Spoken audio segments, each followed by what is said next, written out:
Imagine the minister, the senior advisor to Tinubu came to my office. She said, I gave her this. She asked me, what is the evidence that there was genocide? This is 500 people that were killed one day. And that woman was able to stand boldly on Arise TV. And she said that I'm the one that gave her. It's true. But it's in present. There's something that we did. But she didn't produce the fact finding before the media. That this is what we did to the people, the Muslims that came to kill 500. And imagine how stupid that woman is. Ignorant. Which woman is this? What's her name? Special advisor on community development. I don't want to know her name because she has caught herself already. Based on Jeremiah chapter 48 verse 10, it says, cause is the person who is laxity in doing the work of God. Cause is the person who is deceitful. She's deceiving Nigeria that it was reprisal. And the blood of these people that were killed. Over 500. 500 in one night. Look at their names here. Can I see, please? Look at her name. She bastardized this soul. And this soul, the blood of this soul, their skeleton in the grave, will hunt her down. Mark my word. She thinks she can carry people that are dead. She play politics with the dead. She will never know peace in her life to the grave until she repents. And I could still remember when Kabiru Sokoto, a non-terrorist leader, was caught in the house of our current vice president. Mm-hmm. Tell me, supposing Kabiru Sokoto, after bombing the Catholic Church, supposing Kabiru Sokoto is a Christian, and the governor is a Christian, the vice president is a Christian, and they found Kabiru Sokoto in the house of the vice president, imagine what will happen in the nation. I need you to quickly describe what happened the night that they attacked your church, the community. What happened? How did it happen? What wreckage was left behind? And what did the government do after the attack? You see, let me tell you something.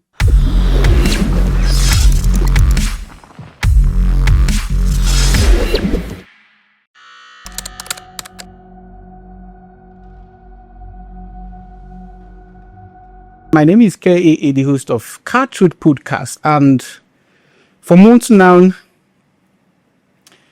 there have been so much to talk about Nigeria. We've witnessed atrocities across the country, killings, destructions, and kidnappings across the country, and most especially across the Middle Belt. We've been disturbed. Every sensible person in Nigeria have had difficulties sleeping peacefully at night because of the bad news, the killings of children, women, fathers. And today at the KaaTruths podcast studio, we have a man who has been through it all, a man who have witnessed some of these dastard acts, a man who have witnessed some of these destructions. And we are going to be speaking with him today to get a clear perspective, a clear story of how these things are coordinated so that we can push it out there to the world. And so that those who have the power to come for the rescue of the innocent people who keep losing their lives every day in this country can hear his voice more clearer and louder. The person I am with today at the KaaTruths podcast studio is Reverend Ezekiel Dachomo. That I don't know if I got that pronunciation correctly. So he's the provincial church chairman of Church of Christ in Nation, ROOP. This church is located in Bakinladi local government area of Plateau State. This man doesn't need an introduction because we've seen him in series of videos. He has been crying out loud against some of these killings, and we're privileged to have him today. You're welcome, sir. Thank you very much. You're welcome. So we have seen heartbreaking videos and read very disturbing news about these killings, these destructions, and very dehumanizing wickedness against innocent people.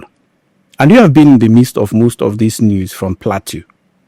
You've been bold, so unambiguous in your statement that there is a Christian genocide going on in Nigeria. So I want to ask, what is really happening? What do you know? What is your experience? This is KaaTruths podcast, and we encourage our guests to speak as boldly, as unambiguous as possible. So the platform is yours. Tell us what is really happening, especially in Plateau State. What is happening in Plateau State is not ethnic, it's religion.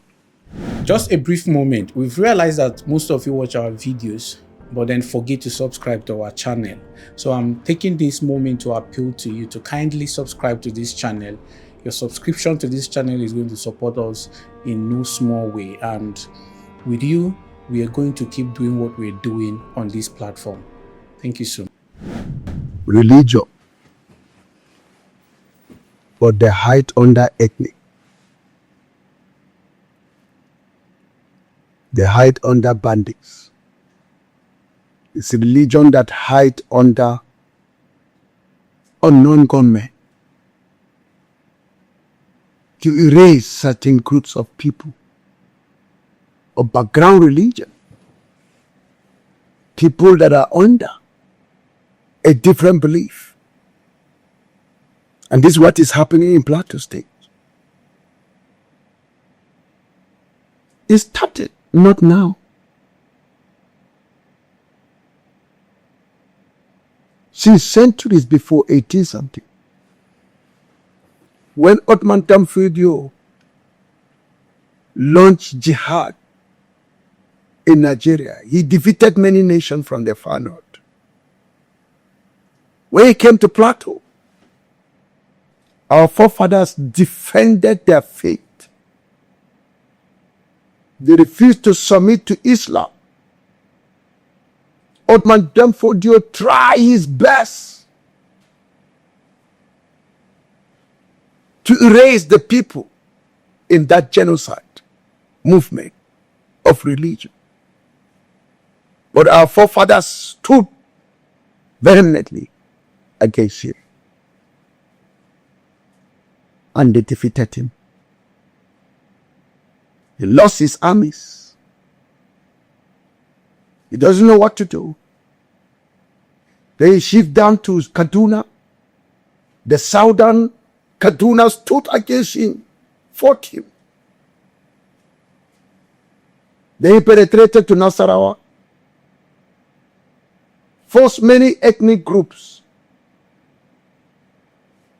to become Islamic. And the movement moved. Benue stopped them too.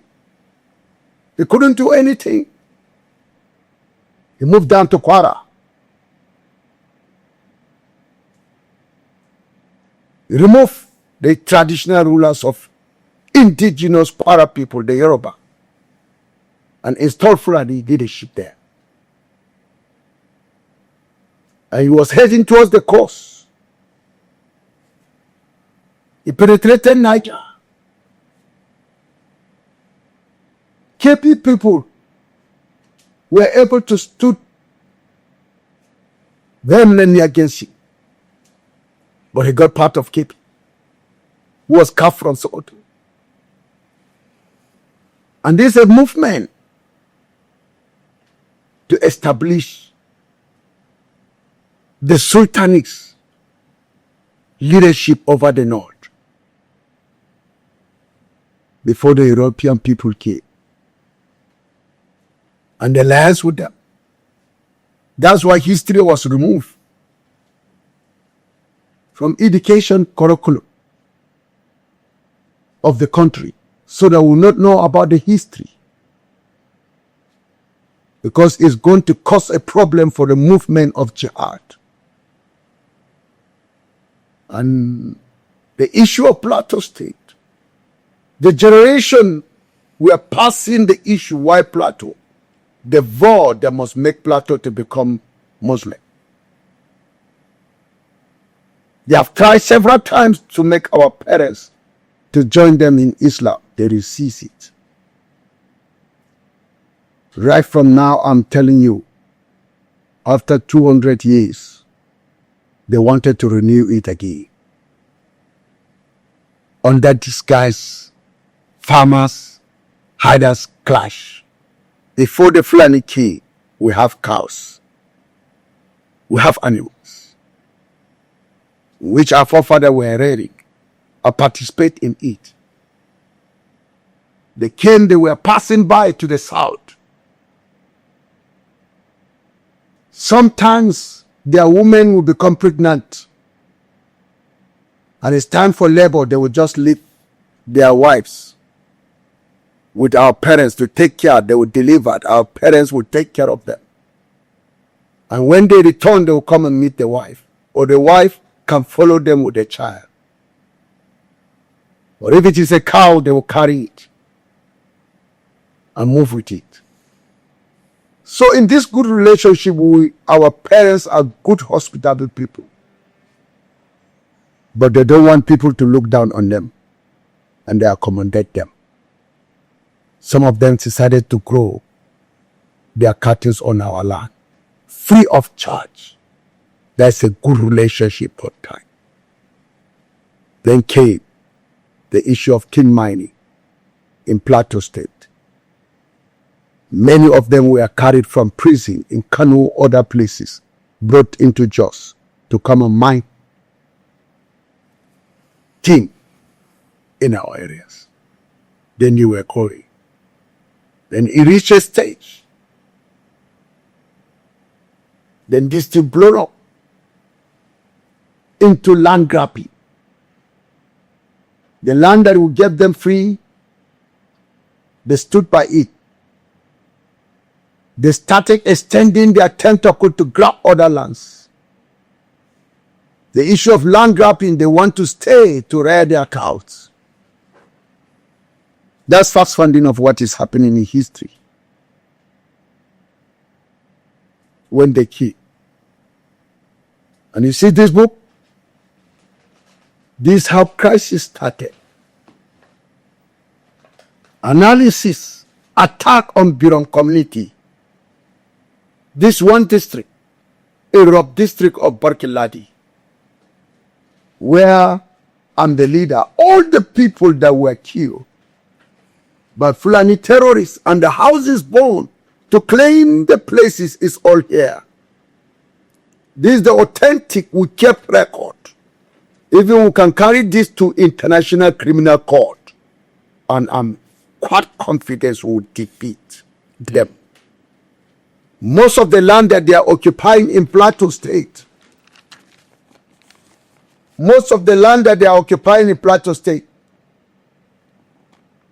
is freely, and they extend part of the land by force by relocating the community. In Plateau State, we have lost lands all over to Kwampan that they have occupied by force. Over 200 villages. Over. In Bromlan alone, over 84 areas that occupy. And this is a pure movement of jihadists. They are war. They must declare Plateau, win Plateau as Nasarawa State, because Nasarawa State were carved out of Plateau. You see, let me tell you something. The movement of the jihadists, Islamic movement. We in Plateau were receiving the heat that the South is supposed to receive by stopping Islam moving down to the South. It is life in history. And I thank God many Muslims are teachers of history in secondary schools. And they know what I'm saying. That is exactly what happened. So I'm not saying what they did not know. They know it. They only come out and deny there is a lie. But in their conscience, they know That is the truth. So all of these killings has been going on because the Fulanis wants to take over people's land. Yes, they have done it in the far north. Many Hausa lands has been seized by them. When I would say in Hausa, the Banza Bakwe, there are many emirates. The Banza Bakwe were occupied, is jihad that conquered them. And they imposed Fulani to rule over the place. Like it's happening in Kano.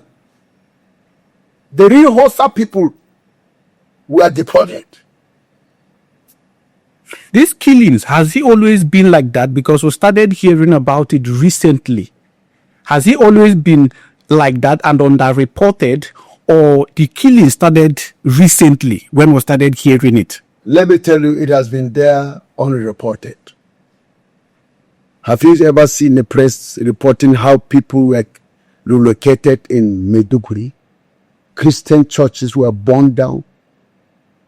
Boko Haram were raised recently to attack good law. And they succeeded in removing good law. They want to take over the country. That is the main aim of terrorists that came in. To make sure that Muslim rule the country by force. If they cannot defeat us physically, they will use the government to defeat us. This is the first time they started it from Kaduna. Muslim ticket. A complete genocide to the Christian in a political war in Kaduna State led by El-Rufai, the former governor of Kaduna State. Now they extended their tentacle to the nation. Our president and the vice president all are Muslims. Another complete genocide in the political war to Christians. Genocide, what is genocide? When you see people are denying there's no genocide, ask them what is the meaning of genocide. They will never explain the meaning of genocide. All these educated people, they find it difficult to bring definition of genocide. And what is genocide? Certain acts committed with the intent. This is what South Africa brought out in the World Court against Israel. Intent. And there's intent that is happening in Nigeria today to take over the nation, to control the nation. Intent. By who? By Muslim terrorists. There are good Muslims. There are terrorists. And terrorists want to dominate everything. They have an act, an intent to destroy in whole or in parts a national, ethnic, racism or religion. They will not mention about the definition of there is no genocide, no genocide. Imagine the minister, the senior advisor to Tinubu came to my office. She said, I gave her this. She asked me, what is the evidence that there was genocide? This is 500 people that were killed one day. And that woman was able to stand boldly on Arise TV. And she said that I'm the one that gave her. It's true. But it's in pressure. There's something that we did. But she didn't produce the fact finding before the media. That this is what we did to the people, the Muslims, that came to kill 500. And imagine how stupid that woman is. Ignorant. Which woman is this? What's her name? Special advisor on community development. I don't want to know her name. Because she has cursed herself already. Based on Jeremiah chapter 48 verse 10. It says, curse is the person who is laxity in doing the work of God. Curse is the person who is deceitful. She's deceiving Nigeria that it was reprisal. There's something we did to them. So now she's telling us now we have the right to repress. She said it's reprisal from the Fulanis against the farmers. Against the Christian. But what did the Christian do? What was their She didn't mention it. That is the language of politics. And I will take her by power politics. It means now that they have been destroying our crops, every Christian should start using chemicals on his farm. She didn't know because she lacked the knowledge. She was speaking on behalf of the government. So every Christian should start using chemical on his farm. So the president, if you destroy my crop today, I use chemical. The president is approved by this government. And the blood of these people that were killed, over 500. 500 in one night. Look at their names here. Can I see, please? Look at her name. She bastardized this soul. And this soul, the blood of this soul, their skeleton in the grave, will haunt her daily. Mark my word. She thinks she can carry corpse, people that are dead. She play politics with the dead. She will never know peace in her life to the grave until she repent. So what you're... This is a real genocide. Children were there. Adults were there. And so bastardize this soul as if they are useless. That it is something that our forefathers and these people's parents did to them. That's why they came to appraisal. Now they are defending the terrorists that invading our village. Though what are we supposed to do? She's giving me a sign. Because she came as a spokesman of the president of the state of nation, Nigeria. I saw that there are so many children listed here. Yes. So what you're saying is that these terrorists do not even spare children. Children, women that were pregnant, I participate in burying them. They cut them, they cut the stomach, and the fetus came out with their intestine out. We have to gather it back to the stomach and tie it and bury them with it. To Nigerian government, that wasn't a genocide.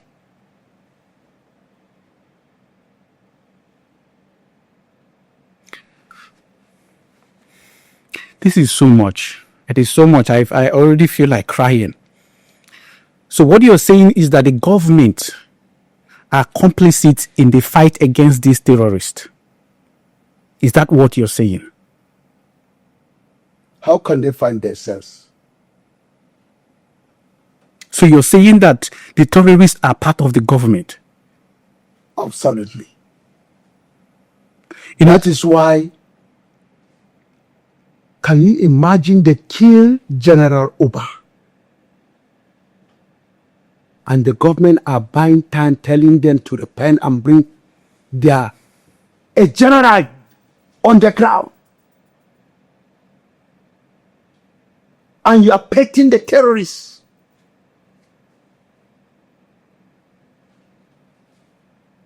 To lay down their arms, to surrender. You think that statement is normal? Supposing that general is a Christian, or it's a Muslim, we expected to see more, but they cannot do it. And this is a general that commands thousands. What I'm saying, supposing, what I was trying to say, supposing the terrorists are Christian and they kill a Muslim general, just imagine what will happen. Hell will be let loose. There's one general, Akali. He was killed twice. They dragged his corpse and brought it to Biromla. We are living innocently. They say we are the one that killed him. Do we know him? How can we know? The man has top secrets of military in Nigeria. He retired. He didn't retire more than 2 years. Oh yeah. There's one Air Force around Nasarawa. A general, a Christian, they followed him and killed him. Are there any other evidences, proof that you can point at to show that the government are part and parcel of this terrorism? Yes. Let them go and face the terrorists. Let's see. Gumi has said it's his children. And Gumi has many top-ranking officers in the government. If Gumi is saying that the terrorists are his children, no wonder he has been negotiating on behalf of the government. They have been releasing money to him. They made compensation to the terrorists, which means it's another way of making federal government to become an ATM. Funding the terrorists through negotiation. But Reverend, Gumi is not a government official. Don't you hear what I say? He has children, top rankings in the government officials. Is he not a Muslim? Is he not a Sheikh? Doesn't he have followers? Are you saying his followers are not among the top government officers? They are allegiant to him? This one thing I can say. I'm a pastor. I have members. And the members, there are some that are in hierarchy position in the government. And if I have a problem, I confront them. And this is what is happening in the Islamic world. With what you've just... Common sense will tell you all Muslim leaders, government leaders, are allegiant to their sheikhs. Are they not their children? Spirituality, in spirit, in religion, they are his children. Like Sheikh Gumi in Plateau State, he's the head of Izala in Nigeria. Any general that is a Izala is allegiant to him. Even if the president is an Izala, if Shetima is a Izala, is allegiant to him, to Sheikh Gumi. That's where I'm coming from. And the same Izalas, leaders, sheikhs, they are the one. What a Pantan? Former Minister of Technology and Communications. And he's a sheikh. Are you telling me he doesn't have voice? And he once said something. Yes, about Boko Haram. he has said something.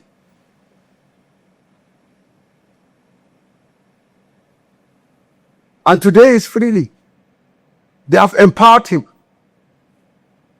to take care of his Amajiris. And I could still remember when Kabiru Sokoto, a non-terrorist leader, was caught in the house of our current vice president. Tell me, supposing Kabiru Sokoto, After bombing the Catholic Church. supposing Kabiru Sokoto is a Christian, and the governor is a Christian, the vice president is a Christian, and they found Kabiru Sokoto in the house of the vice president, imagine what will happen in the nation. Nothing will stop the government from removing him from the seat and jail him. From everything you've said, Reverend, I'm beginning to remember a lot of things. Before General Buhari became the president, when Goodluck was the president, I remembered he said something, that an attack on the Boko Haram is an attack on the North. And later he went on to become the president. Do you think all of these things are carefully crafted, a build-up to what Nigeria has become? That was a weapon in the hands of those that were okay. That's why people that don't know much about Islam movement, they'll end up joining that it's a good thing, but they'll end up crying. But some of us that we know the movement of Islam, our life is at stake. And we are trying to tell the people, all the Christians to rise up. Boko Haram was created to unseat Goodluck. Every village that they know vote will come for Goodluck, they invented that village. They kill men and women that could not submit to their will. They kill children that will become a problem to them. And this was what's happened. It started so that polling units that is in that village will be empty. People are relocated. Only chicken, goats are left roaming the streets. Houses empty. So, and from there, you will see they'll bring polling unit is there. They'll bring materials and thumbprint and come out with a bulky vote that will stand for Buhari. So, Boko Haram, what are they really fighting for? Is it politics or religion? You see, you cannot separate religion from politics in Islam. You can't. And they know what I'm saying is the truth. But to us, our missionary cheated us. They left a legacy that we should not join politics. Even economy, they will just do the work of God.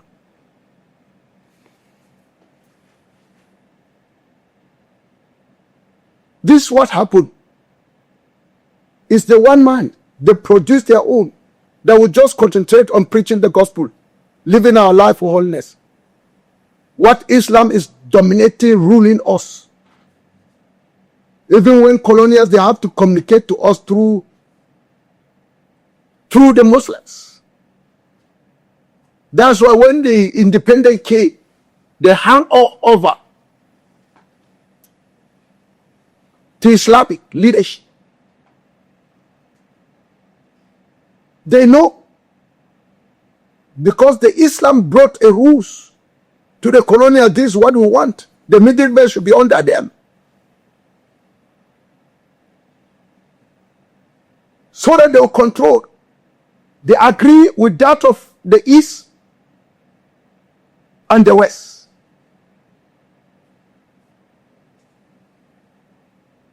But medieval, they said no. We have to stay under them. And the colonial masters sign it. That's why Sadora came. Tafawa Balewa came in.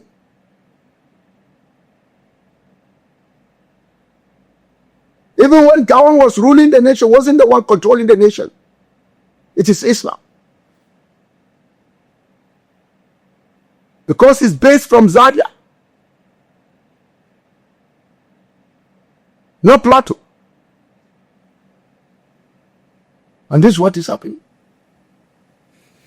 I need you to quickly just describe what happened the night that they attacked your church, the community. What happened? How did it happen? What wreckage was left behind? And what did the government do after the attack? You see, let me tell you something.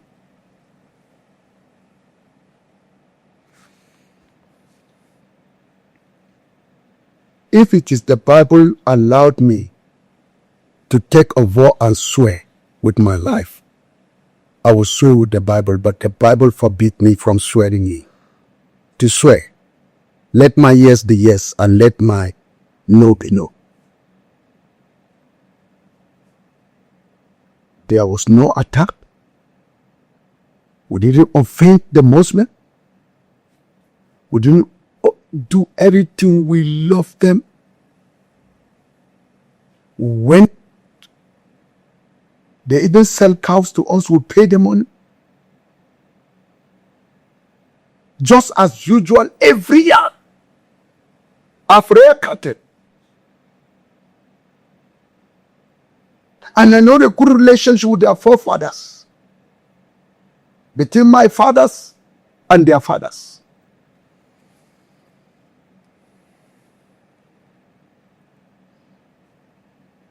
We make this thing deposit money from January to December. And once it's December, we go and buy cow. We ask the Ardo. He will look for somebody who wants to sell a cow.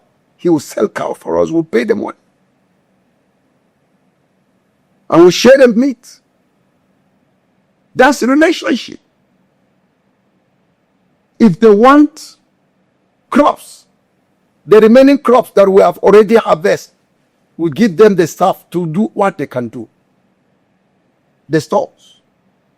They eat it. The remaining that we didn't harvest, we allow them to come in. That's the relationship. Sometimes they'll come and sit on our land so that we can get the dues, so that the feces of the cows for manure for next year. And when we harvest, we allow them to eat the chaff that is there. But that night, when women were busy, some were plaiting their hairs, some were cooking goret, some were cooking soup, stew for tomorrow, some were frying chicken, some were frying meat that they bought, some were ironing. That's the Christmas Eve of 2023.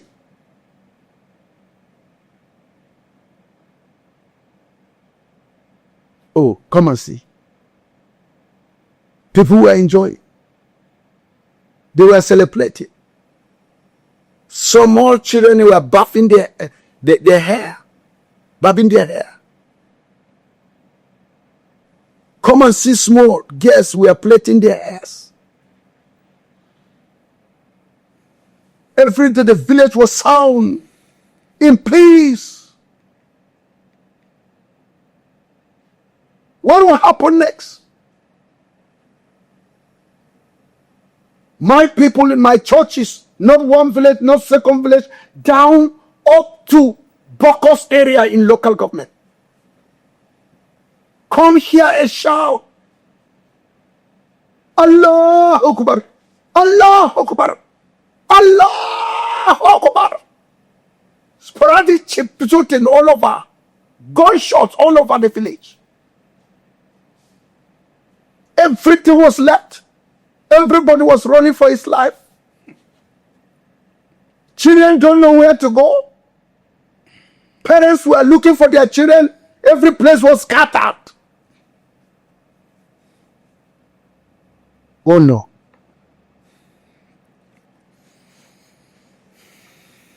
My brother,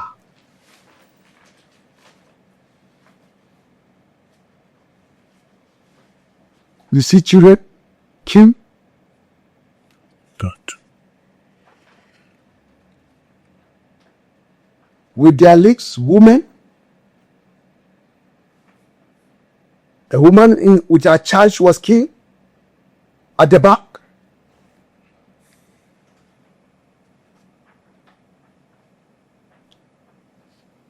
With all these pictures.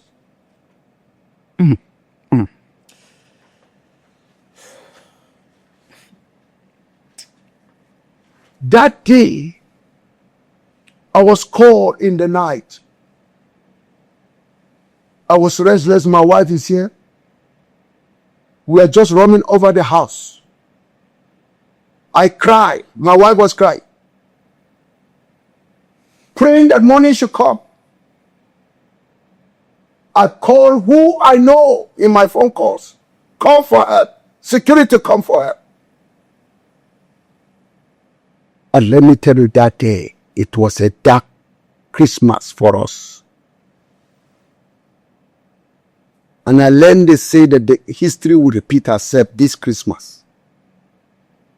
From the insiders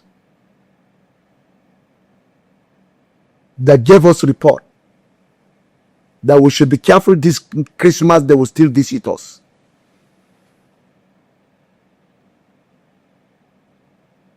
And we are just, our life is in the hand of God. That day, I have to mobilize all my members in Barkilad. Every vehicle that was there, I fuel it. Some want to follow, say, what are you going to do? We are going to evacuate people from the village. Come and see small children tired on our way going into the village. We have to be packing them into my car. I told the driver, should take them straight to the compound. Old men that cannot walk, we evacuate them. Women that are pregnant, we are packing them out of the village. That day, it reached a state that I cannot even walk from one village to another. We have to gather other cops from different villages to the other villages. I will make a bus barrier. I've reduced. Almost everybody has run away. I will left with few youths. If you can look at me at the graveyard, at the video, only few youths. Imagine taking a corpse that is heavy. How many corpses? I was tired to the state that I went to another village in Tenti. But what did I discover? I opened the door, come and see corpses. I've become more weaker. I cry without tears. It is the military, the security men. When they saw, they say, Baba, you are tired. You can't do this. No more you to dig the grave. Oh, they were tired. The military has to help us. I said, thank you. Kai, they were also tired. Performing burial. The graves is there.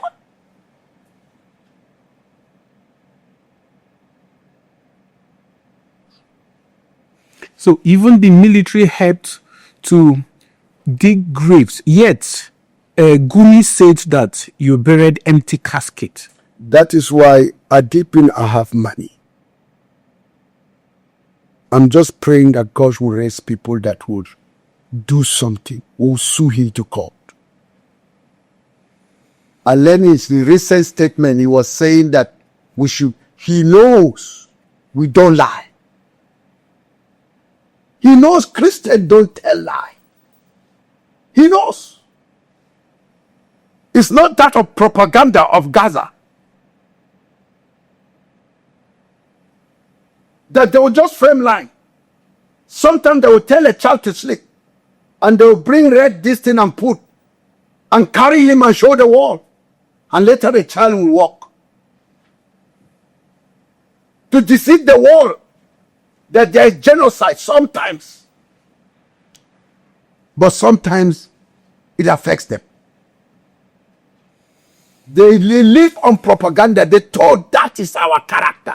We Christians, we are above that because Jesus said, I am the way to God. I am the truth. I am the life. No one can see the Father only through him. You see this color? It's representing the truth. So whenever I will tell lies with this cross on me, I feel guilty. I seem to kill myself. I repent immediately. But when I'm with this, it makes me be cautious. Make sure what you're saying is nothing but the truth. It's only the truth that can save us. Say the truth and the truth will set you free. I want to say the truth to Nigerians. So Nigeria will be free according to the word of God. But the more we are telling lies, Nigeria will never know peace. Wait and see this government that is lying that there's no genocide. God is bent to crush them. And this is where I'm very bitter. I'm just praying they should come out and say, yes, there's a genocide. What are we going to do? God is going to help them. And God will show them what to do. But as far they are sitting on lies, wait and see how God is going to crush this government. In which I don't want that to happen. I want God to show mercy. Mercy. With all their lies. Let God show mercy. The day this attack happened, was that the day your church was destroyed? That was the day. Immediately they evacuated. We left the village. I told you I was left there with chickens running around. Goats were running around. Nobody in the village. Everybody save your life first. After we evacuated them, over 2,000 people to 3,000 were in my compound. No place to sleep. And all the foodstuff that they cook on Christmas Day, my members from different villages did not eat the food. They pack it to the center. So that everyone can everyone can celebrate. When these people came back the following day that the village was empty, they burned the church. They pack all the meats. They feed their insurgent that they brought. They brought this boss. He called, but in this boss that they used to pack foodstuff from the farm. Hilos. It's not Hilux. It's one boss like this. It has just escaped me. In my name, the name just escaped my memory. And this is what they did, my brother. They packed all from house to house, all the harvested crops that we did for the whole year 2003. They pack it away. No food, no clothes. We thank the NGOs. We thank ECWA. We tell some Pentecostal churches brought clothes. We tell the Catholic Church, the women leader of Nigeria, Catholic, and the Bishop of Jos, the Archbishop. They brought foodstuff for us. They brought materials to clothe the people. Come and see. We thank the government. Government have to send materials We have to divide the camp into three. One in this lot, one at Gura Cross, another camp in my compound to congest the IDPs. The minister of humanitarian, that woman came, and they saw it. They came with the minister of defense, Junior Matawali. The chief of defense was there, chief of army staff. They came to MTD. They saw the damage. Because that very one night, they employed people from Bauchi, Gombe, other places. They came and they camped them in rural areas, in Mahanga, in Longeri, in Fas. It is from there they take off. They camp some in the camp around Bokos. It was a dark Christmas for our lives. And that day, we saw her. We cried. I've never cried without tears, but I've done it. Reverend, when you were speaking, you said something that it's quite very surprising and heartbreaking. And it was when you said that had it been you had money, that you would have sued Gumi. So this leads me to the next question. You know, the top five richest pastors in the world are all from Nigeria. And you are the face of the resistance against the Christian genocide, according to you, against Nigerian Christians. Now, my question is, these top Pentecostal pastors who have all the money, we've not heard their voices as loud as we would have loved to. In fact, I've used my personal page to call some of them out. I said, why are they not speaking out? Why is it that, in fact, there is a Catholic bishop in Abuja who've come out to say that there are no such things as Christian genocide because Muslims are also killed in this attack. So why exactly is it that these rich, powerful, influential, big pastors are not speaking out? They are not doing as much as you are doing to ensure that we'll call the attention of the world to what is going on in Nigeria. And let me tell you something. How is God himself that refused to use them? If God chooses to use you, he knows how to break you to the position that you must speak.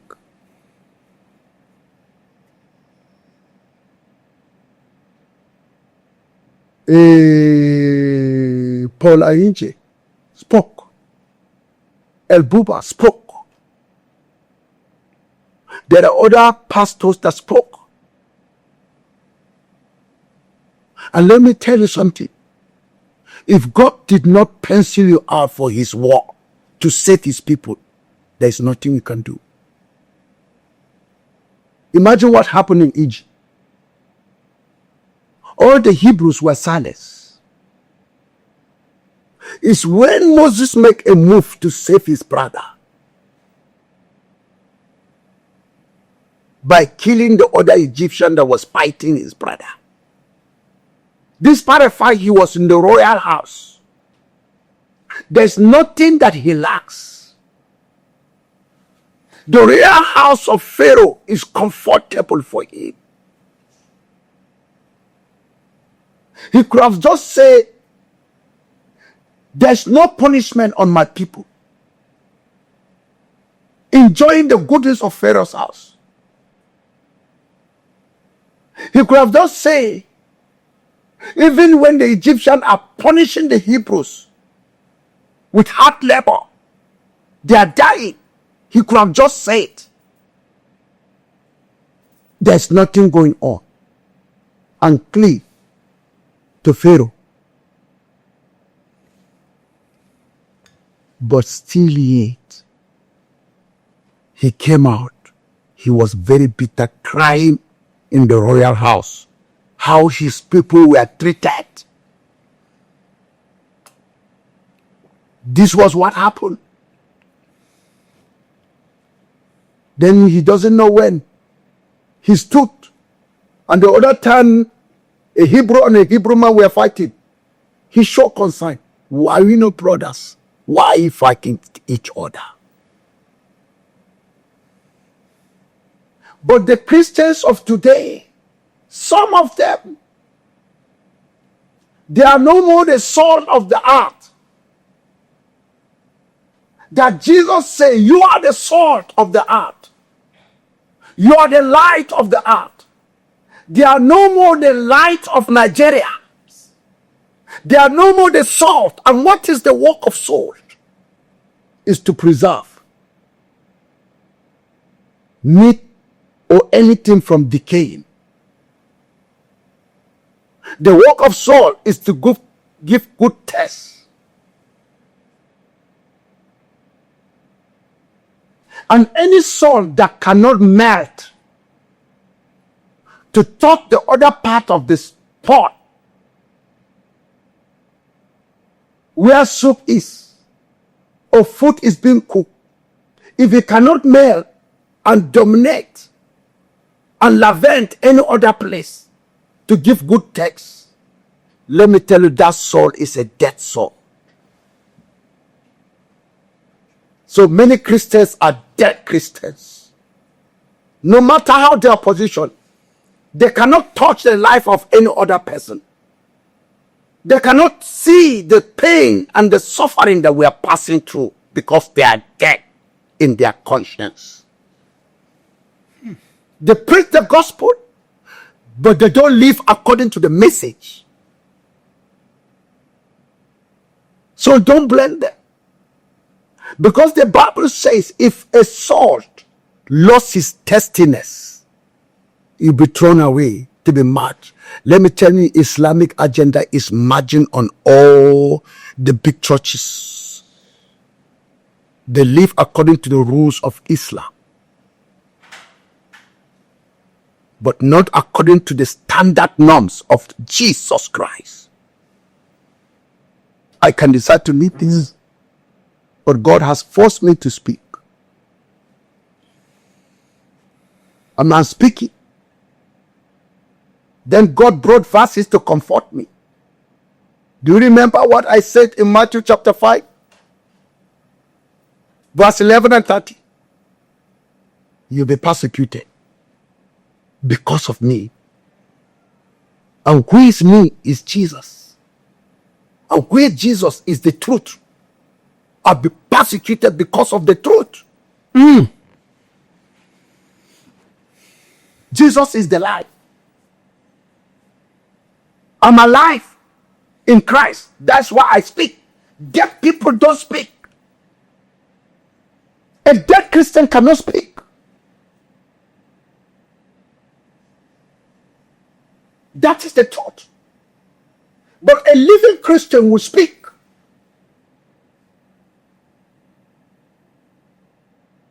Will advocate for others. That's why Jesus says in John chapter 17 verse 19, for them I sanctify myself. For the Christian in the north, in the middle part, in Nigeria, I dedicate myself before God. I've never cheated on my wife since we got married. I don't have time for church money until they give me. As I'm coming there, my secretary, he has to talk with the accountant. They forced me with 50,000 and here is the money. The police, in case, I said no, keep the money. They said no. You may see something and buy something on the way. Because I don't care about church money until they give me. And any person that support me, I'll put it back into the work of God. And this is what is happening, my brother. Don't blame those churches.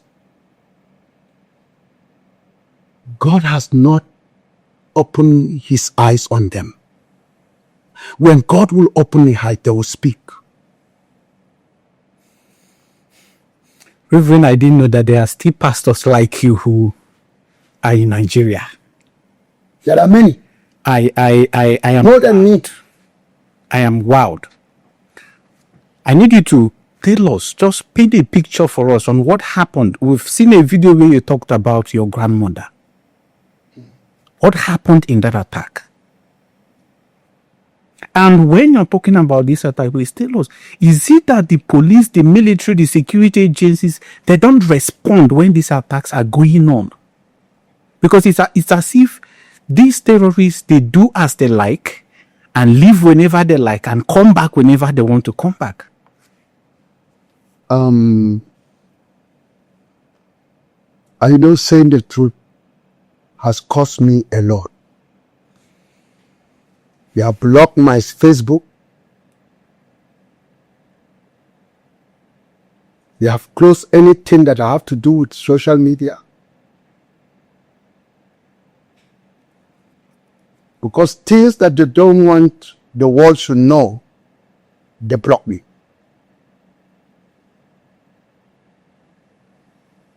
And so I'm talking to you. If you are to hear this, if care is not taken, you will call me and say they will come and attack you. The Boko Haram does their social media.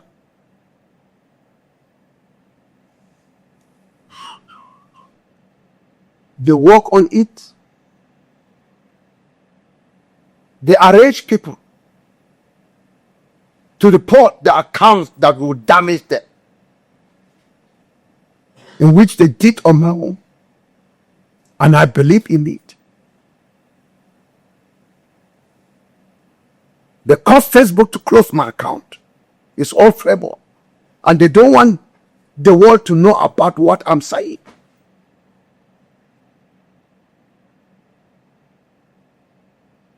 Pantani was working as technology on social media or to handle everything. I will not say he has a hand, but when we get to heaven, God will judge.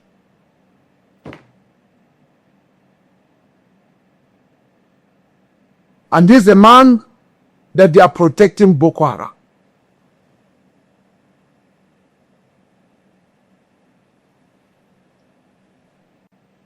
My brother, if I should go deeper, many Somotos in the north, it is Boko Haram that war for them.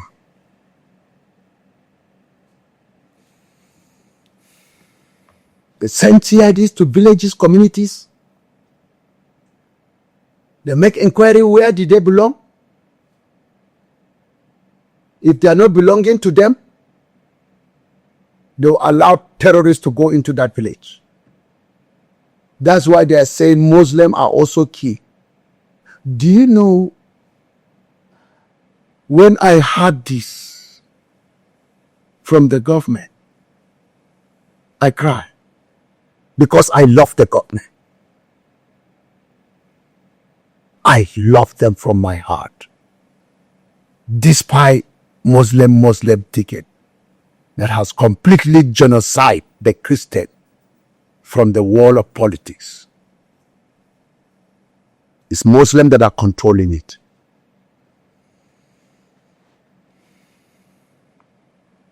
How can a responsible governor say, yes, Christians are also key? Is it Kenny who won't call that lawyer? Kenny Konko. He said what I have to say. I called the man and the man was saying the truth. Kenneth, how can a responsible government come out with an ideology that, yes, Christians are being killed? Even Muslims too are also killed. What are they there for? Is it not to protect life? Are you justifying that Muslims are also killed? So everybody should be killed. This is the language. I feel ashamed, and the whole world is looking at my government, a shameful government, a weak government, irresponsible government. I feel shame. So you know, Christians are also killed. You know that Muslims are also killed, but you refuse to solve the problem. And you are bragging, defending yourself. I said, who brought this ideology? Common sense will tell you this is an irresponsible government. Done by them, not by us. That's why I'm praying for the government. God show mercy. The more you hate me, the more I love you. Let me tell you, the Fulani terrorist knows about my village. That is PA, Irium, local government. That's the village I grew up from primary school to secondary school. Before I relocated to the city to stay with my uncle, Yohana Damba. I lost my father when I was 6 years old. And I know what it means for somebody to pass through pain. Living in other people's hands that they have their parents. Sometimes in one of the houses, if we're eating food with their children, they will hit me that I'm eating fast more than their children. I have to wait for the children to fetch 1, 2, or 3 into their mouth before I incite my hand. Sometimes I fetch food, they will say I should reduce the food. We have not even finished the food, they will say it is okay, everybody should.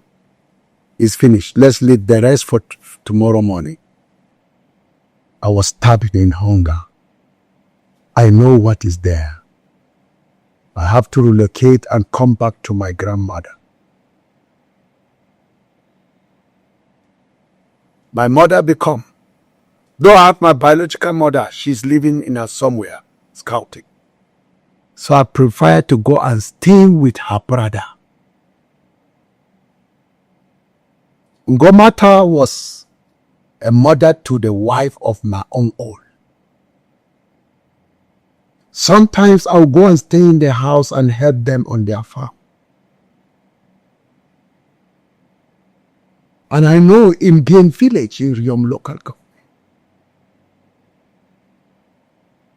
when I was in the city, what will happen? Then a phone call came in the night. When I was receiving the phone calls, hearing backgrounds of guns, I called who is who to go. I wanted to go to the village that night. They said, no, there's no means for me to go. In the morning, I have to own my car and rush to the village. Come and see children scattered in. Some were tired, sleeping just as that of Kurum village.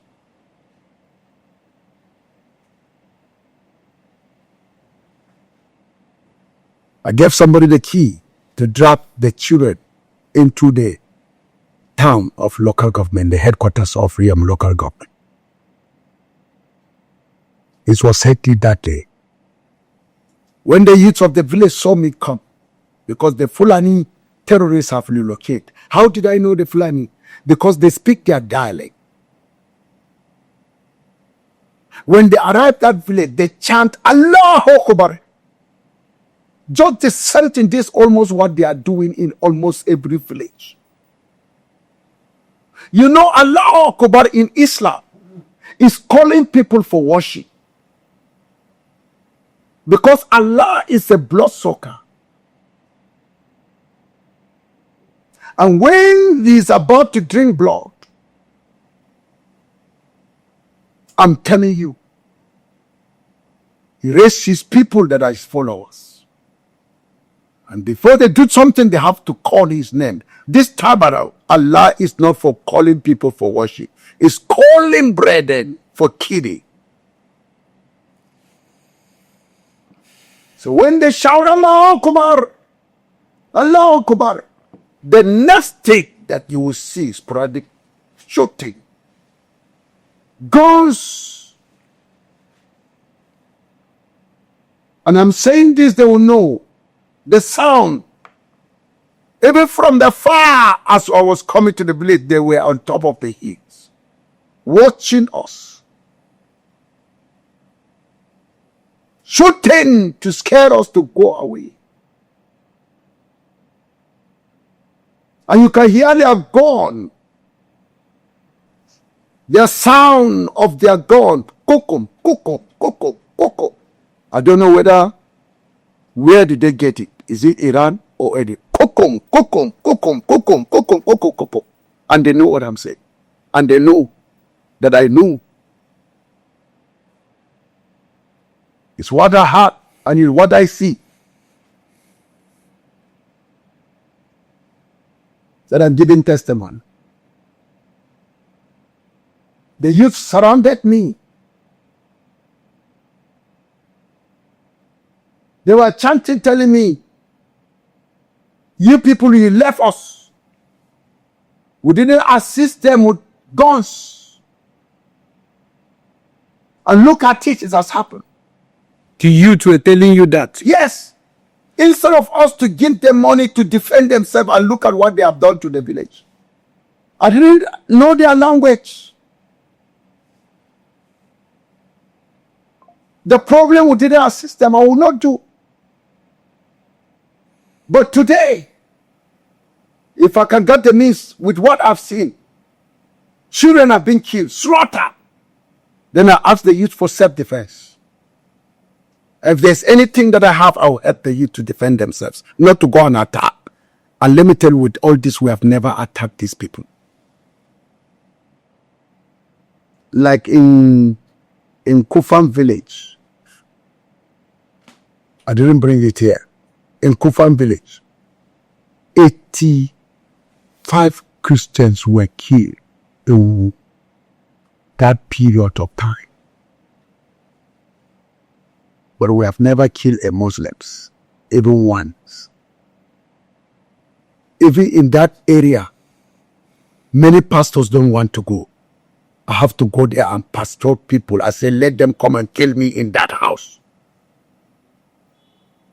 That they killed the slaughtered Reverend Nicodemus Palm. The butchered him in his room. Because they just want us to leave that place completely. Christians will locate so that they will take over their land, their houses. In Ganaro, Kufa, in Barkilaji Lokakok. I have to become with my wife. We are pastor there for 1 year.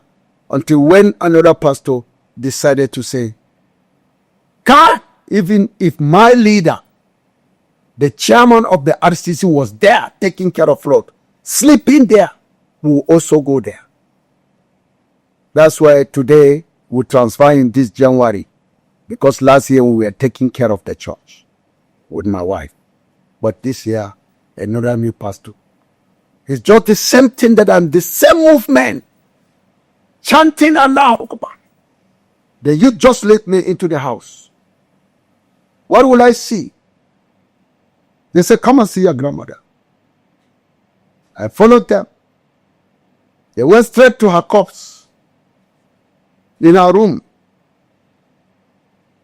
Then they opened her chest. They say, you see what they have done to your grandmother? It served you right. Had it been you support us, this thing could have not happened. I say, that is not my line. But today I'm started thinking twice. They remove her heart. And a knife broke inside. After they showed me that should they remove the knife, I say keep the knife there. We buried her with a knife. Let the knife be a witness before the Creator of heaven and earth.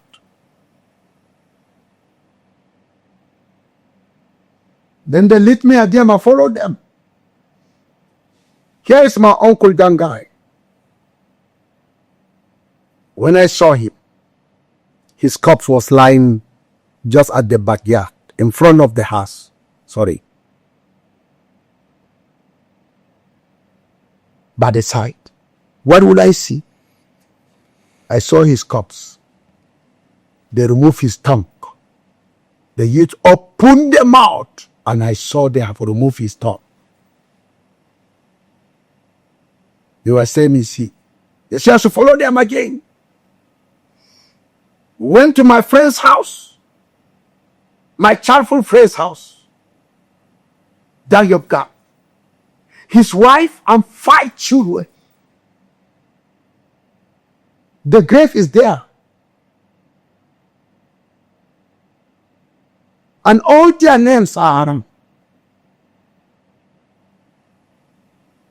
And I thank God, that day I was shocked. I see the Governor Jonah Jam of Plateau State. They learned that that's my village. Just as that Bishop of Benue, Yelwata, he came. I just had Serene in the village. When he saw me, he greeted me. I was in tears. Who am I that the governor will come to my village? But that a Bedouin. Even when federal government went there, some of them found it difficult to go to the village of Yelwata. And he's a Reverend Father. The Reverend Father? Reverend Father? The one that denied that there's no genocide. Unless the frame lie against him.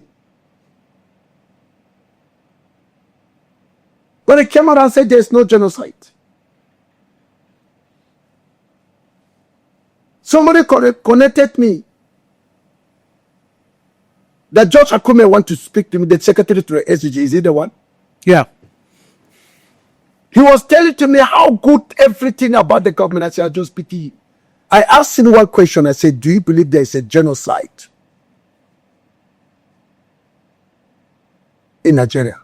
He said, no, there's no genocide. I just pity him. I know one day he will leave that office. He will regret what he told me on phone.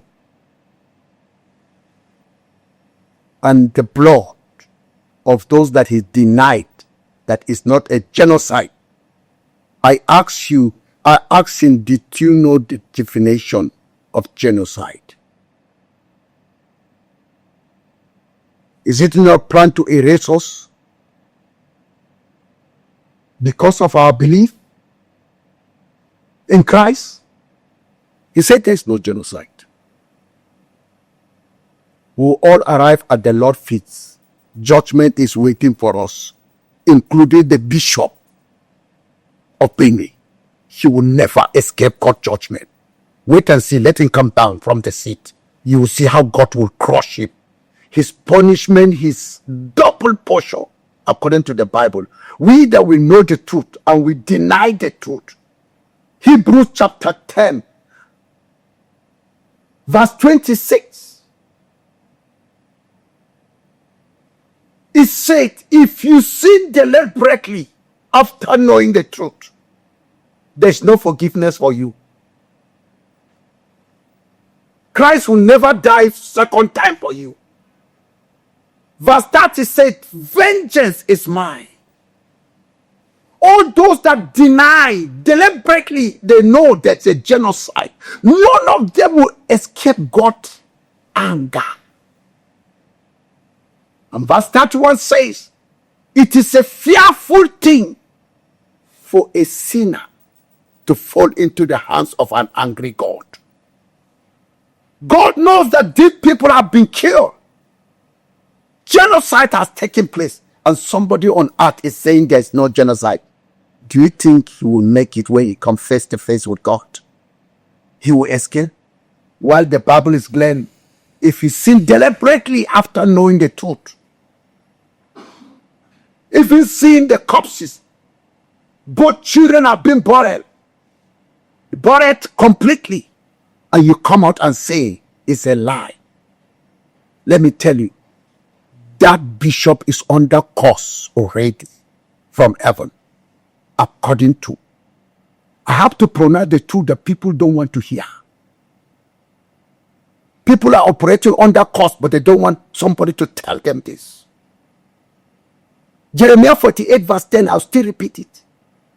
Curse is the person who is deceitfully doing the work of God. Deceitfully. That's another passion. Curse is the person who is laxity, another passion, in doing the work of God. And you think we will escape? Knowing the truth and we are denying the truth? Why is it? That is when we buried them in one grave. All of them. 13 people in one day. And your friend with his wife and 5 children. They were born alive. They locked the room. They set fire on them. When the youth opened the door for me, what will I see? I saw her lying down with her child. She tied the child at back. Both the wrapper burned down with the child at her back. And somebody will come and say it's not a genocide. Kai! It's better that person never giving birth on earth. This is a great blasphemy before God. Knowing the truth and refusing to do what is right. Say the truth and the truth will set you free. These people are not free. They are under bondage because they refuse to say the truth. I'm praying that God should show mercy upon them.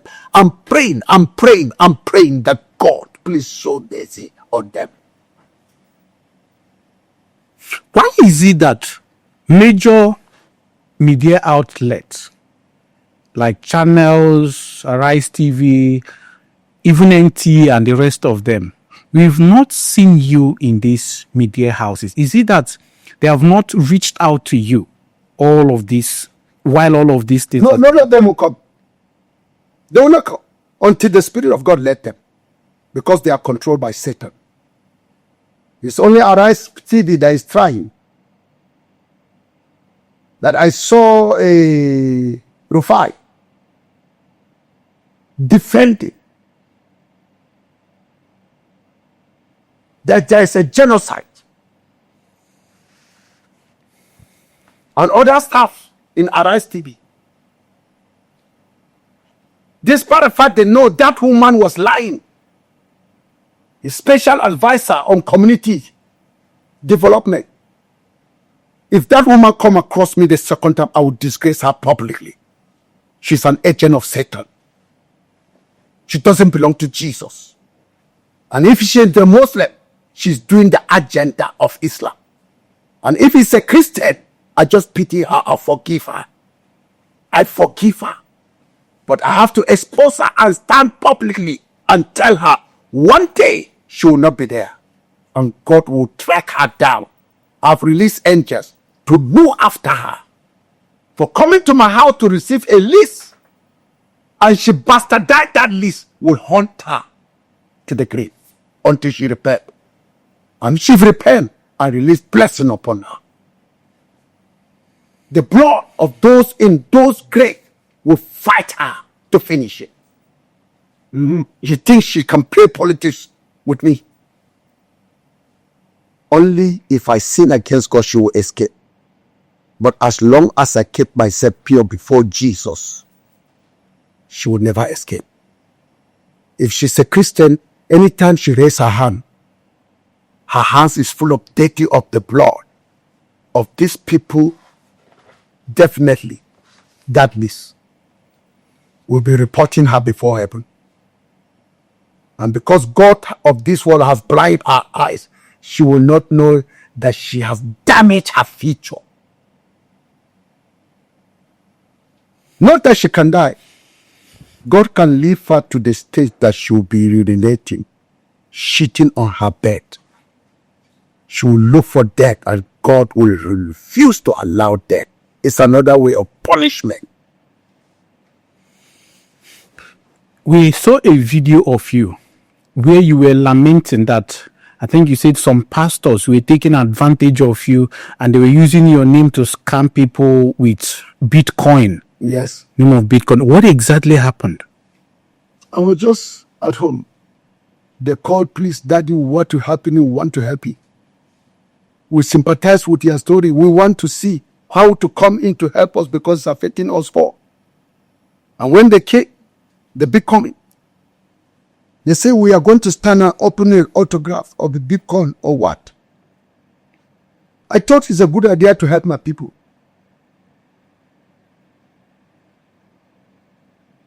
But it wasn't there. When they asked me of when I don't have any account, the church account is right there on social media. Since you said you are social media people, you got my account, my church account. But what will I see? They make me to know that I love it. I said it because I was in a trauma. Blood of people is just running. How many deaths have I been buried? Let me tell you, many Nigerian soldiers, if they go to battle, if they see the kind of death, some of them don't sleep. That is correct. They don't sleep at home because of what they have seen. They begin to evaluate how they escape death. Even when they close their eyes, they will see dead people. They will see people, different things. It is after some time they will come down. This is what happened. In a state that even if you give me a knife, I will collect it. I will grab it to be safe. So that's what happened to them. But later I understand it was frontlines. They scam people. People were losing their money. About Bitcoin, I don't know much about. I don't know even anything about Bitcoin. Until when they called my attention that these people are scamming people. What? I have to call them and want them to delete every. When I discover they are not ready to delete it, then I make a break list. How can you use me to scam people? But let me tell you, it's not apart from that. Even right now, there are more than 10 Facebooks bearing your name. So, bearing my name. Scamming people. And I just ask God, do something. And God is about to do something because another scammer called me from the hospital. He was about to die. He has been using my name. He scammed people. Money, a lot. When I make a statement, any person that is using my name or my family name to scam people, I release angels of destruction to hunt them down. Jeremiah 16 verse 16. And it happens. And these people that came for Bitcoin, they are pastors. Pastors. They've introduced us and they are pastors. But I hand it over to God. I'm wondering what kind of a man, what kind of a mind will a human being have to use? Detected even one Isaac, somebody. Yes, Isaac. I know the Isaac. Okay. He even tracked down and discovered that it was about $43,000 these people made, but they don't know where it enters.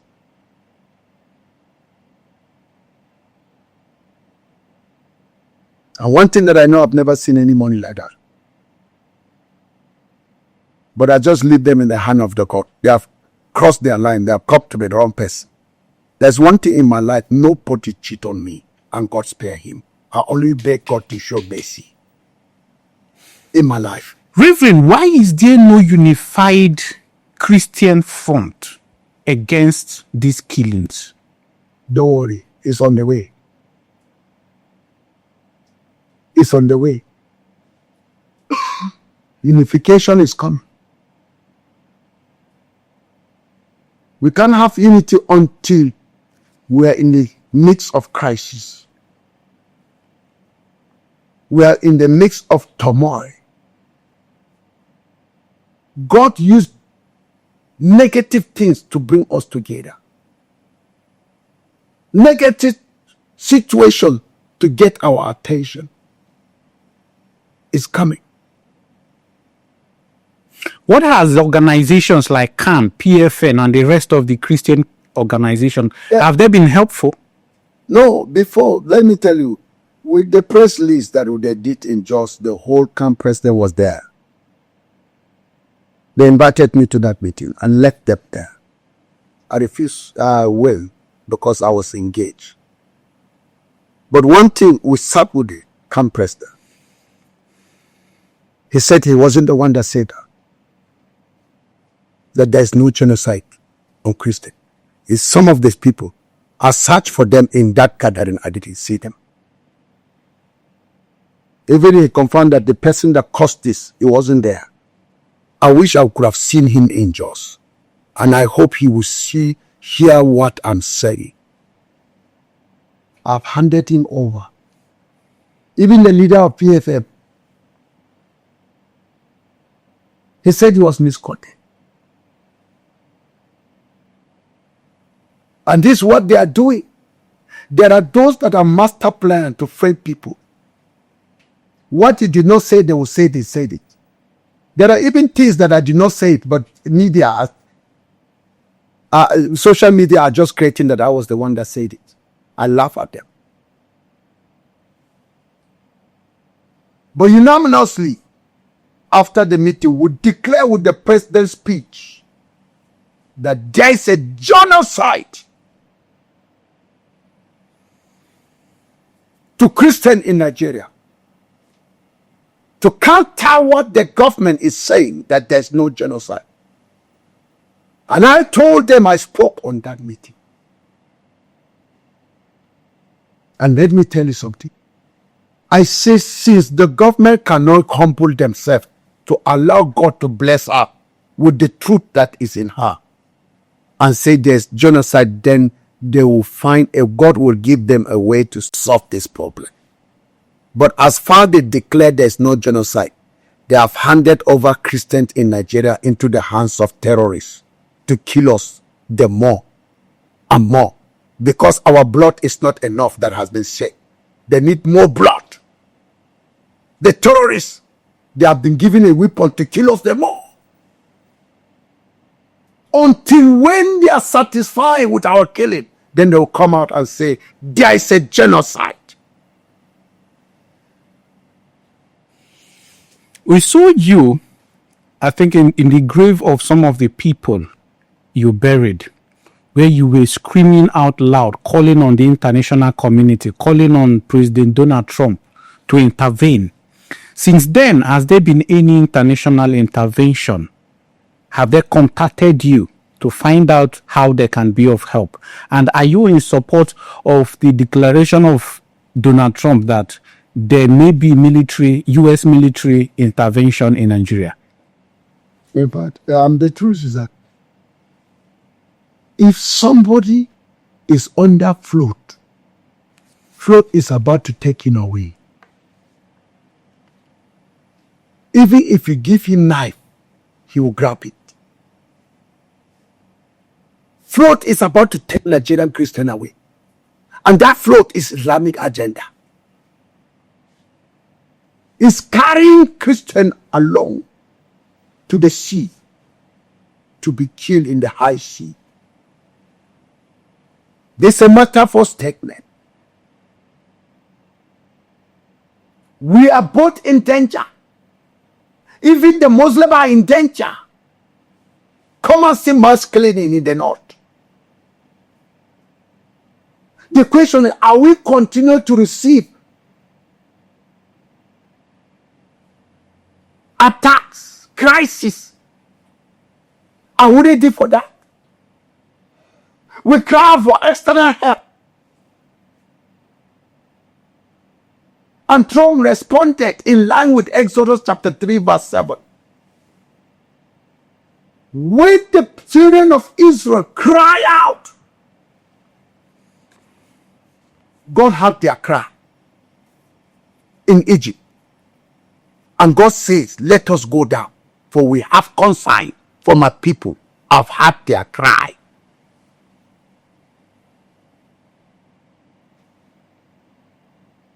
God decided to use Trump to respond.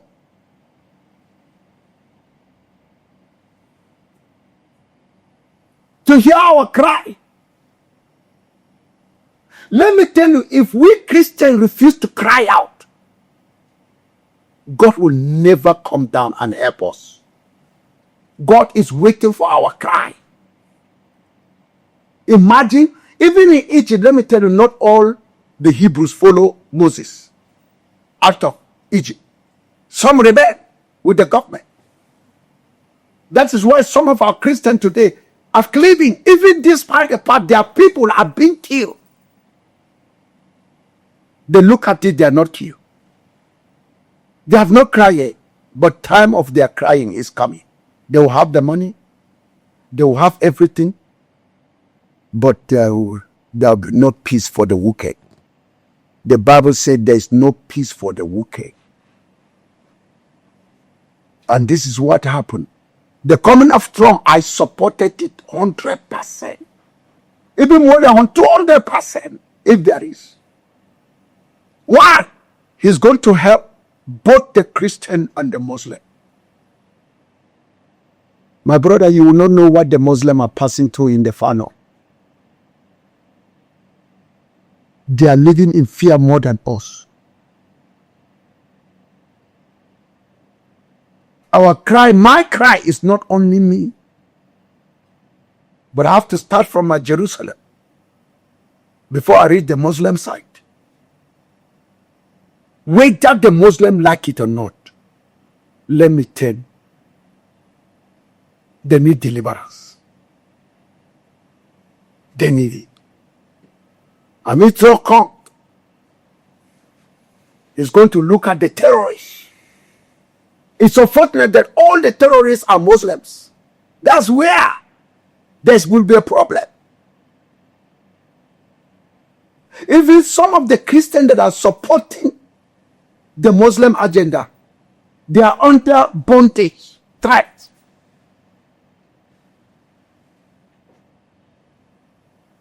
All I'm telling Christians, everybody should invite Jesus to take over his heart. To wait for your death. Because the forces of the north is coming in a heavy weight. You go to government, you will never say up. It's preparation of the coming of Jesus Christ on earth. 66 is on the cell. And many Christians have faith. They have sold their soul for 66 by accepting Islam to control their life. If the president of Nigeria were to be sitting down here now, what would you tell him? I will tell him, because I love the president. Asiwaju Bola Tinubu, I love the man. From my heart.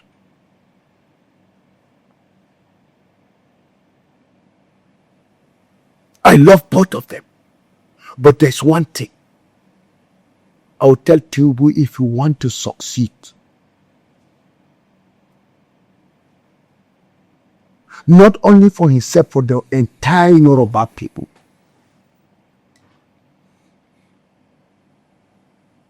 Because after he left the office, Yoruba people will be baptized in Nigeria. Let him give a good name for his tribe. and also for the nation. He should watch National Security Advisor. It's all Islamic agenda plate in Asoro. Shetima, go and do justice on them. Just wait and see.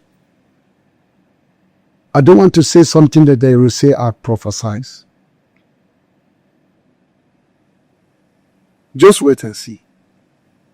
The agenda of the North.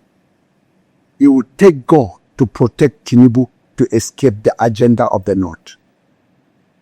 If not, anything can happen for them to take over. As good luck. Good luck is a fortunate. He loves Yar'Adua. He helps Yar'Adua to succeed. He displayed justice for Yar'Adua. Every assignment he did it with that shoot net inside.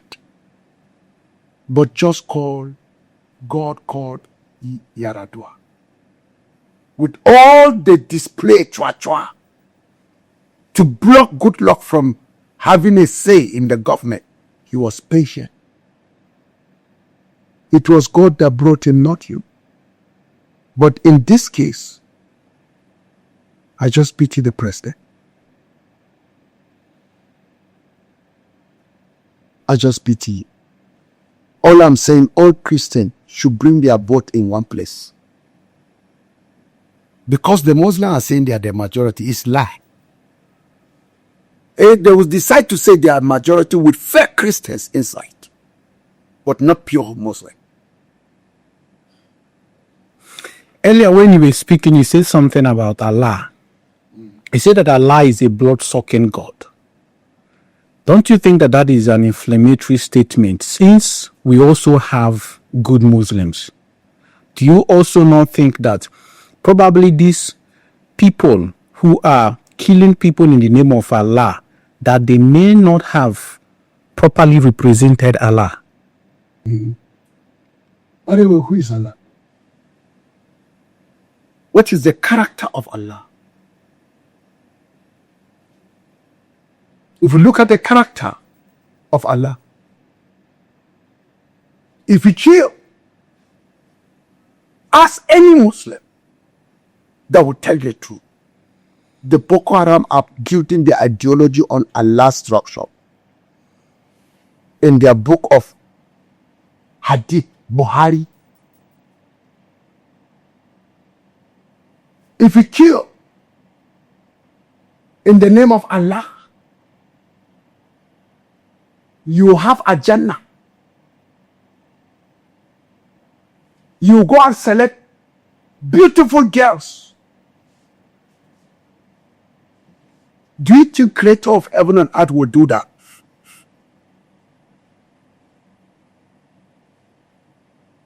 Let us think of it. Do you think a Creator of heaven and earth will allow us to marry a 9-year-old girl? Do you think the Creator of heaven and earth will allow you to have concubines outside?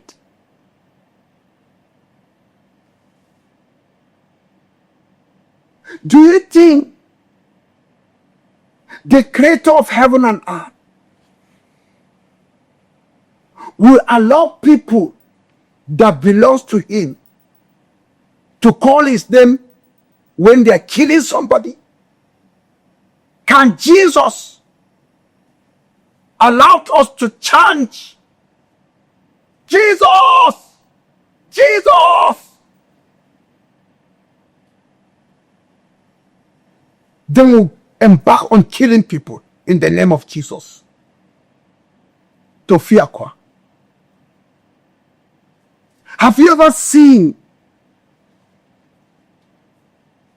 any Muslim cleric condemning the chanting of Allah in fighting the Christian?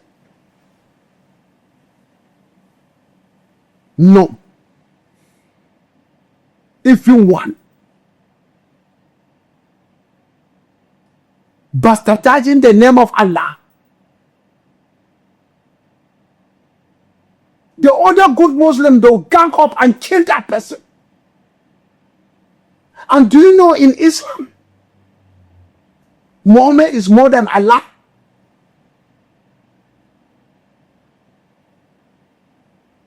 If you insult Muhammad, they will kill you. But Allah, they will not say anything.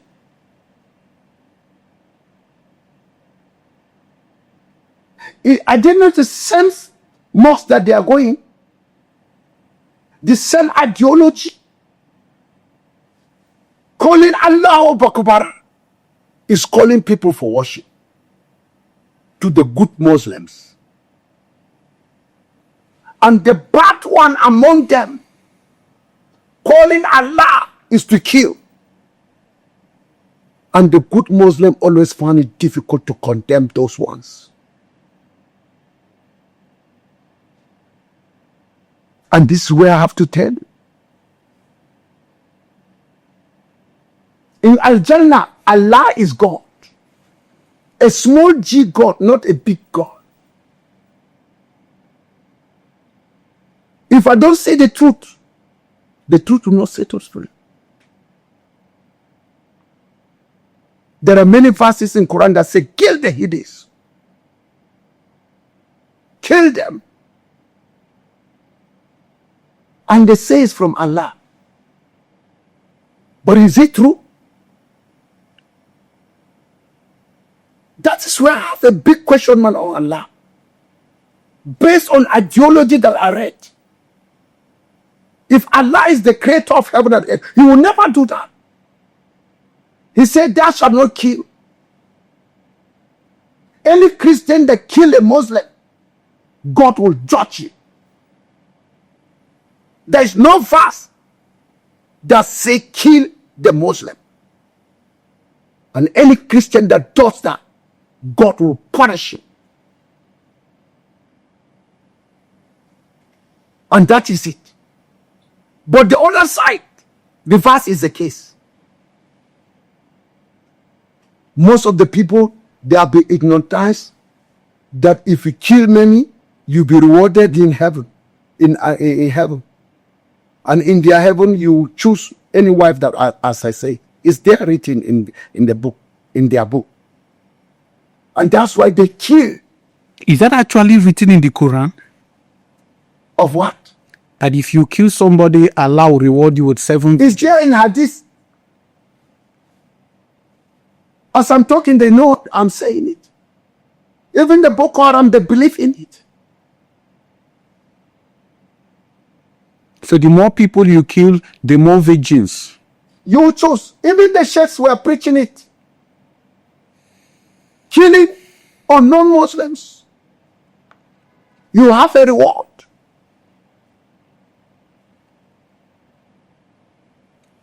For all of these things that has been But if that's the case, they are not even killing them on non-Muslims. Those that are non-Muslims, the non-Muslims, they are killing even the Muslims. This is how crazy. Why do you think they are killing even the Muslims? Depend on different set of belief. Because of different set of belief. The Izalas are here, the Derika, the Sheti are there, the other class. And today we have the Quranic people that they say they don't have time. All hadiths, Shaibu, Al-Muhari, all these books are taboo. That only the Quran should follow. And to the other side, the Izala, they believe in all these hadiths. And this hadith is telling people to kill them all. But the difference between the North and the West, Western Nigerians, the Yoruba, they understood each other. But that of the North is a different thing.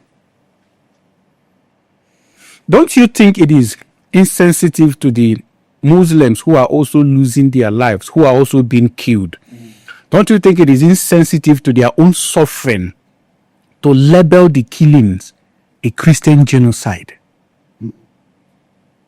To level the killing, do you know the blood of innocent, the Christian that have been killed is haunting them down. Before there wasn't anything like that. They don't kill each other like this. But why the kill is now? The genesis, when Boko Haram started, from Maiduguri, they will invade a village and separate the Christians, the male and the female. And all the male, they slaughter them to death. They didn't give that record. And the women, they will select them for their sexual urge. And if he find a woman very beautiful, he will take her and settle her. Those that were destined to escape, they escaped. They came to the Middle, some into Plateau State. They narrate the story of how Boko Haram came to the village. There are villages that they will surrender people in the night, in the daytime, during service on Sunday. They will lock the church and put gasoline and burn them down.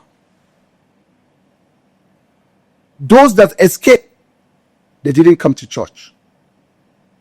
I got that report. And they are busy sending reports that was not given verbally, because they cannot go there to pray because they are occupying the place. They have entered Christian houses that they are sitting inside it. You can't go there. Now, Christians that have relocated, the blood of the people, they are the one that buried the people. Because no Christian will be there.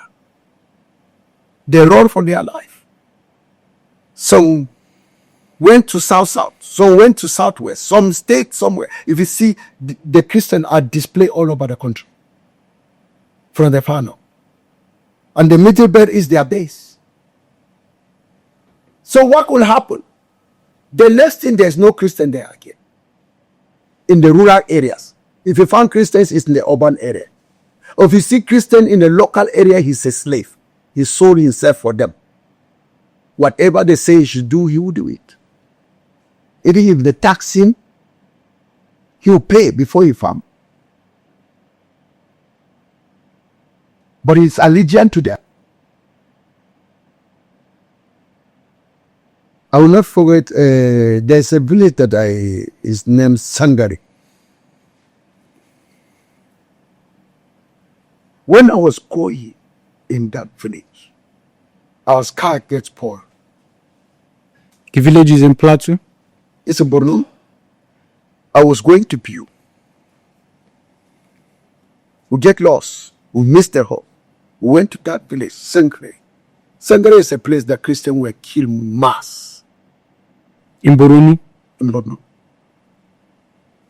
So when I was there, I saw what happened. We went to the main, why is a Muslim? The chief, local chief. We told him, and all of us were wearing collars. After the mayhem of invasion of Boko Haram that had took the place, we are moving praying for the nation Nigeria. Follow us. We're heading to Bew. Most of the village, you can see them empty. And let me tell you, I was there. The leader showed us. All this report is in my Facebook. But they block it. Life. When we were there, do you know what we discovered? They say, this night, I thank the Muslim leader. He's a good man. He cooked food for us that night. We ate around 12 midnight. If you behave, you say it's a Christian. Then he took us. He said there's a church there. that was born, and it was by the state government. It was reconstructed, and nobody's there. When Muslim brought mass for us, we slept in the hands of God. And look at us with our uniform, innocent. That's why I say there's good Muslims. They show us hospitality. And I'm proud to say God bless them. We slept that night. In the morning we wake up, we look for mechanic. He's a Muslim too.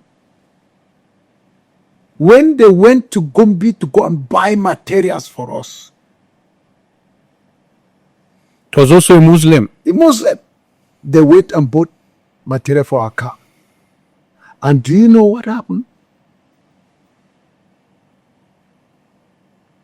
We saw people coming to greet us. It is when we know that there's no Christians in that village. Then one of them said, "You will not understand." He said, "My father is the pastor that built this church. But my father has run away." I said, "What of you?" You say, "I was a Christian." We are many here, we converted to Islam. To be safe. Just to be safe. We can't leave our father's land for them. So we decided to become Muslim. I know the house of the man. Up to date, if I can locate that, I know. The following day, he took us round. He showed us the graveyards of Christians that were killed from house to house. Even Reverend Damaj, who was holding the camera, he was shivering. It is then we know it was God at work.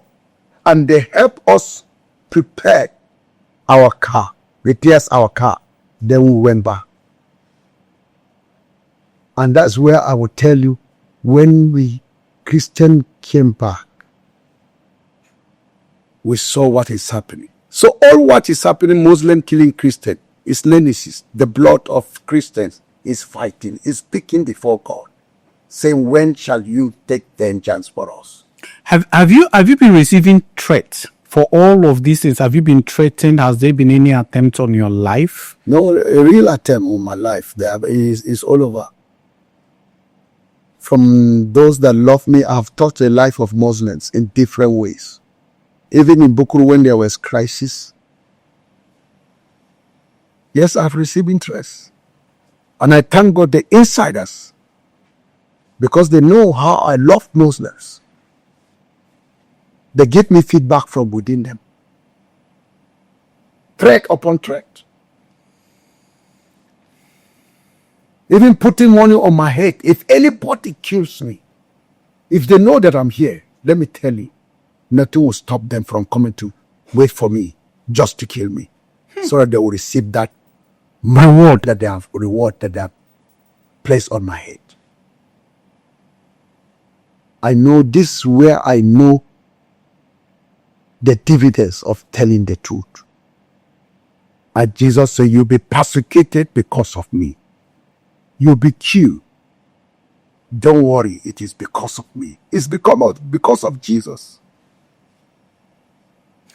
So how are you building? How are you safe? How do you handle all of this chaos? And for all the destructions in your community, in your church, the victims, how are they rebuilding currently? Is there any hope for them? Is there any better life for them? Are they rebuilding? Is anybody helping them? Is the government helping them to rebuild? There are areas that government come in. There are areas that they cannot come in. And that is why we are bearing on to this. Let me tell you something. To survive Christianity, you need to readjust, to suit into what position you are. Don't reject it. Don't retrieve. Readjust. Even Jesus did the same thing. At the point of death, he was looking at the cross. He almost says, Father, if it is my will, take away this cup from me. But he readjusted, not my will, but let the will of God be done. That is the true life foundation of a Christian. When you are in mix of crisis, you are facing crisis, prepare for that. Don't just come out and say, I reject, it's not my portion. Prepare for it. Allow it to take over you. Let death take over me. I have someone that has defeated him. That's Jesus. That's why I don't fear anybody. I don't fear. I will not fear. To die is gain. To live is to say the truth. When the blood of an innocent man is shed, of a righteous man is saved, the blood speaks. That's why I'm striving to live a holy life, so that my blood will speak. Even the grave will speak, like the grave of Elijah. When they brought a dead soldier that was killed, he fell on that grave here. He bounced back to life. Even in death, my grave will speak. Alive, I will speak. In heaven, I will disturb heaven to speak for us, as the Christians are doing in Revelation chapter 6, from verse 9 to 14. I saw the death of those that have been killed. They were screaming, say, oh God, when shall you avenge our death? And they gave them white clothes and say, wait, there are brothers that are yet to be killed. Just quickly, briefly, all of the things we've discussed, if there is anything you would want to say before we end this show, please go ahead and say it. Please, what I would say, everybody should come back to Jesus. There's a number of faith that God is looking so that he can deal with our enemy. And our enemy is not human being, it's the principalities and the rulers of darkness. I don't see Muslim as my enemy, but I see the demons. That's why I see I'm challenging Allah. Not in the Muslim. Allah has deceived many Muslims that he will give them salvation. What is a lie? Salvation is only in Jesus Christ. When you have Jesus, you'll be a supplier of peace. But if you don't have Jesus, you'll be a supplier of crisis. That is what the nation is facing today. Peace is the one that Jesus gave us to give it to the world. And all what I'm saying is not to bastardize or to destroy somebody, but to present the truth. My joy, many Muslims and the heathens, they know about the truth that I'm saying. And they know salvation, the true supplier of peace in Nigeria, is the Christian. That's why Satan is wrecking to eliminate the Christians in Nigeria. Because they are hindering him. We have become a holders for him to perpetrate his wickedness on humanity. And that is why we are saying, like that of Sodom, Abraham asked the angels, if you find 100 people, will it destroy the city? He said no. The angels said no. He went down to 60. He went down to 20. He went down to 10. He went down to 6. He wanted to go down. If I found faithfulness in this thing, will you destroy it? He said, no. But at the end, they left. When they came to the city of Sodom and Gomorrah, they only discovered 3 people. But the other one was Grace. That's the wife of Lot. Noah and Lot and his wife and his 2 children. But the wife her heart belongs to the world. When they went, she should never look back because she's in love of the world. Then what happened? She looked back. It's only 3 that survived. Grace of God.